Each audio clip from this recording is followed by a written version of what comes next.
They grapple with the issues, head to head, breaking down the walls, no words misread, chasing dreams and truths they've led. In the ring of talk, no one's misled. No holds barred, this is the play. Come along the podcast way. Tyler, Jayson, Jackie J.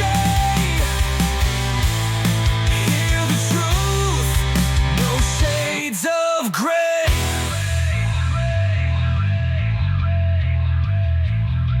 From the ropes to the mics, they're roaring loud. Echoes in the air, drawing a crowd. Their stories climb mountain proud, taking on the world, voices unbowed. No holds barred, this is the play. Come along the podcast way.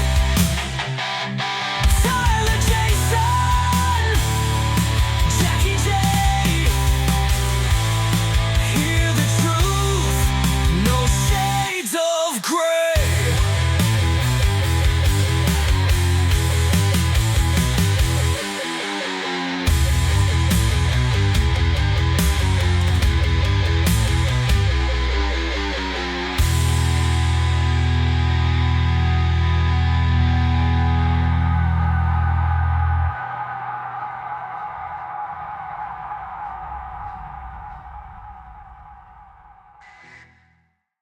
Alright, welcome back to the No Holds Barred podcast, episode 3. Now, right off the bat, I gotta address something. If you were expecting both me and Tynan today, well, I hate to break it to you, but my half-brother is out of commission for this episode. He's feeling a little under the weather, so for today, it's just me, flying solo. But don't worry, I'm not about to sit here and talk to myself for an hour. Instead, we're gonna use this episode to do something we should have done last time. Answer the fan questions we didn't get to in episode 2. And before I get into that, let me just say I'm sorry again for cutting things short last time. I know we had a full stack of questions, and we barely made it through 4 before we had to wrap it up. But today, I'm making sure those leftover questions get answered. Alright, first question of the episode comes from the SD Hotel, and they ask, "So Jack, do you and Connor Warren really have a history before WVW?" Now, to really answer this question, I feel like it's only fair to bring in the other person involved. So here's what we're gonna do. I'm gonna edit this podcast so there's no time missing for you guys, but I'm gonna reach out and we're gonna get Connor Warren in here. And just like that, through the power of editing, Connor Warren is here. What is up, man? What's up, Jack? Appreciate you having me on. I feel like it was only a matter of time before I ended up on here. Oh, absolutely. And listen, we gotta set the record straight, because people are out here thinking we've got some kind of deep-rooted history outside of ROV. So let's just clear this up. We met for the first time in the WVW locker room. Period. Yeah, that's the truth right there. Before WVW, we didn't know each other. No indie matches, no personal history, nothing. Our entire history was completely made up by Adam Harris to spice up our rivalry. That's it. And to be fair, it worked. Our feud got personal real quick, but that wasn't because of some long-standing beef. It was because of what happened in the moment. Exactly, Jack. Our debut match was so good that Adam Harris had immediately demanded a second one for a future event. Yeah, but I don't like how he tried to rewrite our history, Connor. When I first heard your promo after our match, I almost started believing it myself. Like, wait, did we wrestle at some random event and I just forgot? But nah, it was just another case of Adam Harris making shit up instead of letting the story build naturally. It's true, Jack, that our feud didn't need the fake backstory of us being friends in the indies, especially since our debut match was already as intense as it was. But I think your bias towards Adam is taking over, buddy. Chill, alright? Are you really that mad about Adam giving our rivalry a little spice? Shit, I guess not. You're right, Connor. I mean, did I hate it because I didn't like Adam creating fake history for me? Sure, but you're right, I obviously have a bias towards Adam because of me and Tynan's termination. I have to admit, Connor, some of my best matches in Ring of Valor was with you, buddy. Yeah, Jack, our match against Legacy on Christmas, despite the paralyzation storyline for Demetrius's character, it was badass. You're not wrong, Connor. Well, there you have it. Straight from both of us. No history before WVW. It was all just a made-up narrative to push the feud. And listen, I appreciate a good rivalry, but I'd rather it be real instead of someone's attempt at rewriting our past. Couldn't have said it better myself, Jack. Dry and rough hair? You deserve more from your shampoo. Use Dove Intense Repair with Keratin Repair Actives for smooth, strong hair with regular use. Now, 20% more than regular 10 ml sachet at only 5 pesos SRP per sachet. Alright, next question comes from I Am Not Okay Lameo, and they ask, why'd you really leave House of Agony, Jackie? Oh man, yeah, I figured this one would pop up sooner or later. So, let's just put it out there. I left House of Agony because after Connor and I won our match against Legacy, there was nothing else planned for HOA. No new direction, no next step, just waiting around for something to happen. And that's not how I operate. I'm not the kind of guy who's gonna sit on the sidelines, hoping for an opportunity to come my way. I wanted more. I wanted to build something of my own. To be the leader of something, not just another member of a faction with no direction. And that's what led to me ending my rivalry with Tynan as quickly as possible, because I knew that he was the guy I wanted to build with. I mean, he's my half-brother, we share the same mother. So, the Legion was born out of that decision, and now I'm leading my own team, on my own terms. Man, I get it. I do. But I'm not gonna lie. I was genuinely sad when you left HOA. You brought a different energy, and I actually enjoyed having you around. We had something good going, even if it didn't last long. And I appreciate that, Connor. But at the end of the day, I had to do what was best for me. HOA wasn't going anywhere, and I wasn't about to just sit back and wait when I had the chance to build something new. It wasn't personal. It was just time for me to move on. So yeah, that's the truth. No bad blood, no drama, just me taking control of my own future. Yeah. I still wish you'd stayed, but hey, I respect it. I appreciate that, Connor. But trust me, the Legion is where I belong. And later this year, when Ring of Victory makes its debut, the Legion will return. Hey, now, I heard the Legion is returning sooner than... Whoa. I don't know what you've heard, but I'm not ready to disclose anything just yet. Oh, come on, Jack. Just give us something. The people want to know. It's circulating on X-Man. Alright, fine. You win. I'll drop this piece of news. So, let's rewind a little bit. Just 4 days ago at DPW, my brother Tynan McDonald had his match against Chris Danger, and I was the special referee for it. And let me tell you, that match turned some heads. That match impressed some pretty important people. Anthony Douglas, James Darnell, and John Blood. So much so that they greenlit the Legion for a tag team match on Saturday, March 1st. And our opponents? Chris Danger and wrestling veteran JTG. Oh, damn. Chris and JTG? That's gonna be a hell of a match. Right? I'm pumped for this one. This is our first official match as the Legion, finally in action, and we're facing a legend in JTG, and a guy who's already cementing himself as one of the best in the game with Danger. You already know we're about to bring everything we've got. Man, I love to see it. That's gonna be one to watch. You and Tynan finally on a team against two icons? That's money right there. Damn right. This is just the beginning for the Legion. Saturday, March 1st, we make our mark.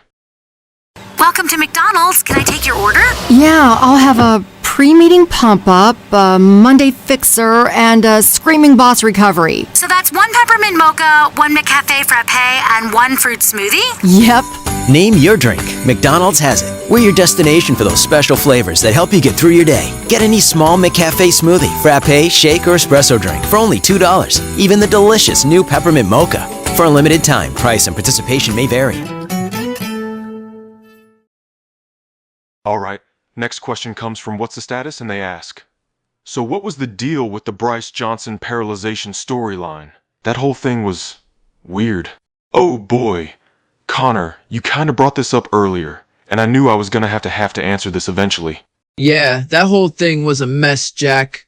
Alright, so here's the real story behind that ridiculous story.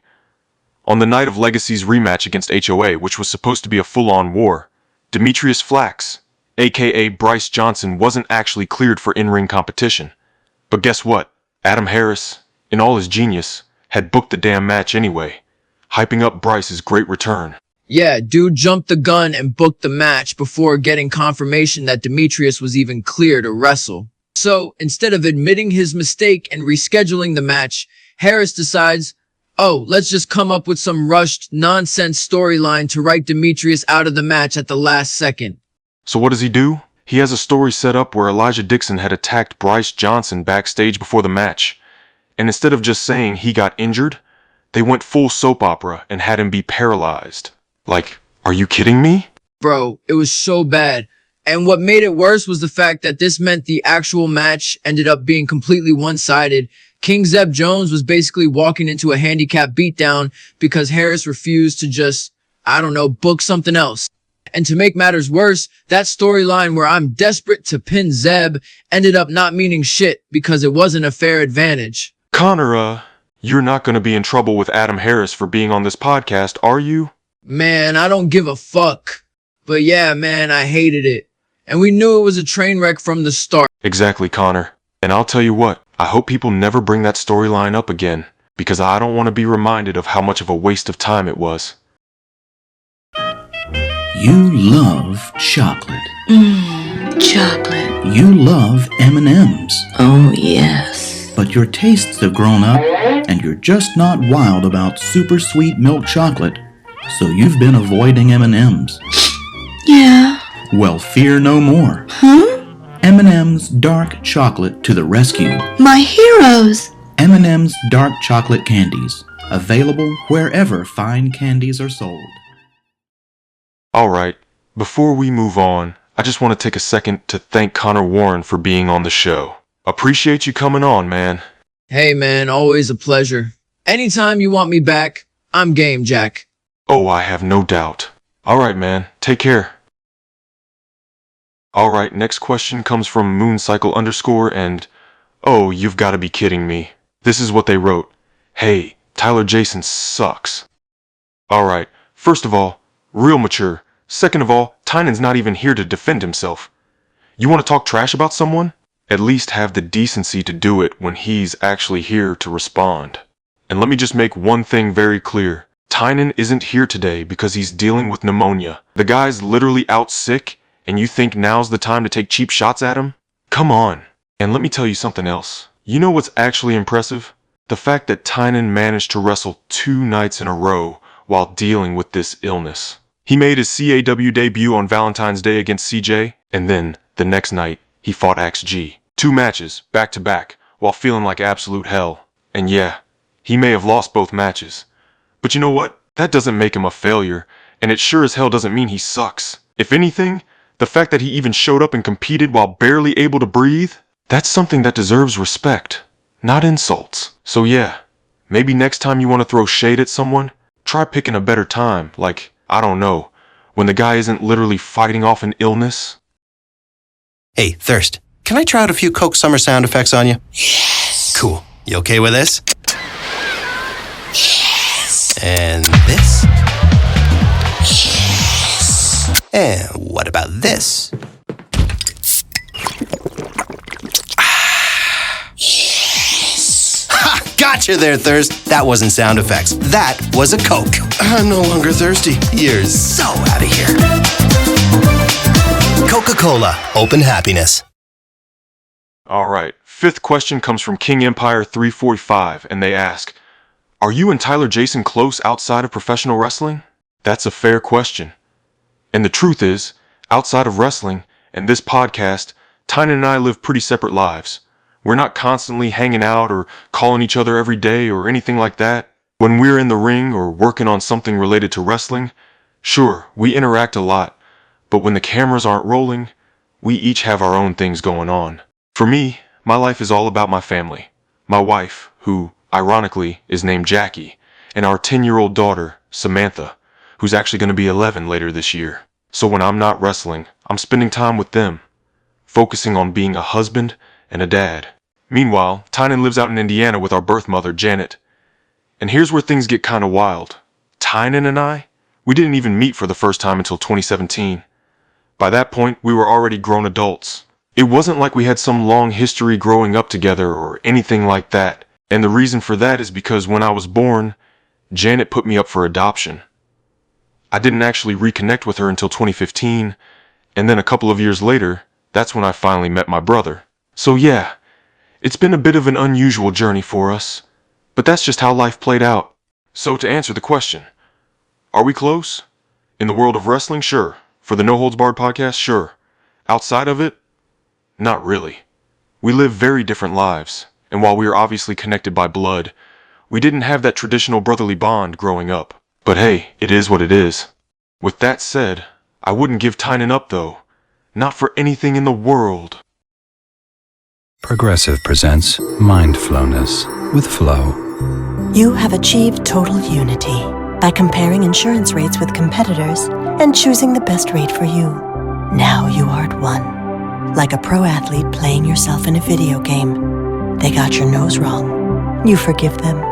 Achieve oneness. Compare Progressive direct rates with top competitors' rates at Progressive.com. Progressive Casualty Insurance Company and affiliates. Comparison rates not available in all states or situations. Prices vary based on how you buy. Alright, next question comes from Wanda Wilson, and they ask, where did you and Tyler Jayson train? Now that is a great question. And the answer? Since Tynan and I decided to get into this business together, we trained at the same place, WCWO, Wild Championship Wrestling Outlaws, out in Indianapolis, Indiana. We trained there from 2018 to 2023, and let me tell you, it was an experience. When we started, WCWO was under the leadership of Don Basher, and man, that guy was old school. He didn't take it easy on you, but if you could make it through his training, you knew you were built for this business. Then in 2020, leadership changed hands, and Joey Owens took over. And listen, Joey was just as tough, but in a different way. He focused a lot more on refining in-ring work, storytelling, and really shaping us into complete performers. By the time we left in 2023, Tynan and I weren't just wrestlers. We were well-rounded competitors who knew how to make moments mean something. And honestly, training at WCWO wasn't just about becoming better wrestlers, it was about growing as men. That place toughened us up and taught us how to handle ourselves in and out of the ring. The lessons we learned there, they weren't just about wrestling moves, they were about dedication, respect, and resilience. So yeah, shout out to WCWO, Don Basher, and Joey Owens, because without that foundation, Tynan and I wouldn't be the performers, or the men we are today. You're at a restaurant just after a meal. The bill comes. Sir, here's your bill. Oh my gosh, it's a whopping amount. You pass it on to the next person. Hey! He passes it on and on. Wait! Nobody likes unpleasant surprises. Well, why should you? With the new Huts Delight meals, you won't get any surprises in your bill. Just pure value. Enjoy your favorites every day, from pizzas, pastas to sides and drinks, from as low as 14 ringgit per person. Available for dine-in only. Alright, before I read this next one, I just want to say, this is going to be the final question for this episode. I just want to thank everyone who sent in questions. Seriously. The support for this podcast has been insane, and we're going to be doing these Q&As again in the future. So if your question didn't get answered today, don't worry. We'll get to it next time. Alright, so the final question comes from Harv Addy, and they ask, are you going to have one of the WWE commentators back for Ring of Victory? They were hilarious. Man, I love that people actually enjoyed the WWE commentators when they were in ROV. And to answer the question, yes. In fact, we've already offered a contract to one of them, and he's going to be working alongside Todd Michaels and Harris James in Ring of Victory. And, well, since I figured this would come up, I might as well bring him on now. Ladies and gentlemen, Michael Cole. Well, looks like I'm back. Jack, thanks for having me on the show again, man. Hey, it's only right. And I think it's only fair that we officially confirm it here. Michael, you are now a commentator for our upcoming show, ROV, Ring of Victory Face Off. That's right. I've officially signed on as one of the voices of ROV Face Off, and I couldn't be more excited. Jack, you and your brother have something special in the works, and when you hit me up with the offer, it was a no-brainer. I had to be a part of it. That's what I love to hear. And trust me, having you alongside Todd Michaels and Harris James, that commentary booth is going to be must-listen entertainment. Oh, absolutely. And let's be real. If we thought things got crazy before, just wait till Face Off gets rolling. I promise you, this commentary team is going to be legendary. You heard the man. ROV Ring of Victory Face Off is going to have the best commentary team in the game. And with that, I think it's time to wrap up this episode. Again, huge thank you to everyone who sent in questions. This podcast is nothing without you guys, and trust me, we're just getting started. If you liked what you heard today, keep spreading the word, and we'll see you next time. But I'll be honest, I don't know when the next time will be. The No Holds Barred podcast might not make its return until Ring of Victory makes its debut. We'll keep you posted.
They grapple with the issues, head to head, breaking down the walls, no words.